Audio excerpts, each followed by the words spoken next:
দেখছেন অহন।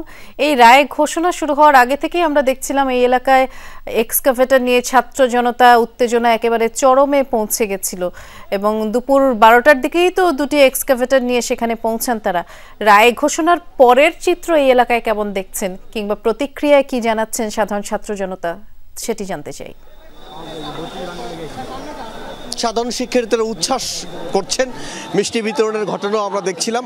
একই সঙ্গে আইন শৃঙ্খলা বাহিনীর সদস্যদের যে তৎপরতা, আমি যদি সেই দৃশ্যও দেখাতে চাই, ধানমন্ডি 32-এর সামনে সেনাবাহিনীর সদস্যরা কয়েক স্তরের নিরাপত্তা দিয়ে রেখেছেন এবং তারা বলছেন ধানমন্ডি 32-এর যে বুলডোজার দিয়ে একেবারে নিশ্চিহ্ন করে দেওয়ার যে কর্মসূচি ছিল সেটি কিন্তু আমরা দেখেছি এখন থেকে আরও ঘন্টা 2 আগে সেটি ভণ্ডুল করে দেওয়া হয় এবং আমরা দেখেছি তারপরে অর্থাৎ যেসব কর্মসূচি নিয়ে দুইটি বুলডোজার নিয়ে মূলত এগুলো এক্সাভেটর ছিল সেইগুলো নিয়ে ভেতরে ঢোকার চেষ্টা করেন এবং তারপরে আমরা দেখেছি যে একটি বিকল করে দেওয়া হয় এবং পুলিশ এবং সেনাবাহিনীর সদস্যরা তাদেরকে অন্তত 500 মিটার দূরে সরিয়ে দেন। তারপরেও কিন্তু আমরা দেখেছি যে আশেপাশে অনেকে এখনও অবস্থান নিয়ে আছেন।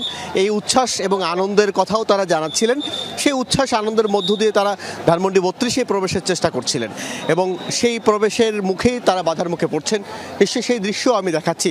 সেনাবাহিনীর সদস্যরা যেমন রাস্তার ঠিক পশ্চিম দিকের যে অংশটুকু অর্থাৎ ধানমন্ডি 32 সোবানভাগের যে অংশটুকু সেখানেই সেনাবাহিনীর সদস্য পুলিশের সদস্যরা দাঁড়িয়ে আছেন এবং ঠিক তার অপর পাশেই শিক্ষার্থী জনতা যারা এই কর্মসূচি দিয়েছিলেন তারাও কিন্তু এখন পর্যন্ত বা একই সঙ্গে আনন্দের যে স্লোগান সেটি যেমন দিচ্ছেন, একই সঙ্গে ধানমন্ডি 32-এ ভেতরে ঢোকার প্রচেষ্টা তারা করছেন।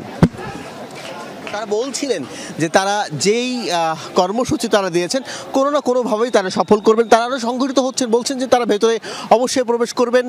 তারা বলছেন ধানমন্ডি 32 আওয়ামী লীগের কিবলা, সেটি কোনো নাভাবেই এটি রেখে দেওয়ার কোনো সুযোগ নেই। তারা এটি নিশ্চিহ্ন করে দিতে চান এবং আনন্দ উচ্ছ্বাসের কথা আমি যেমনটি বলছিলাম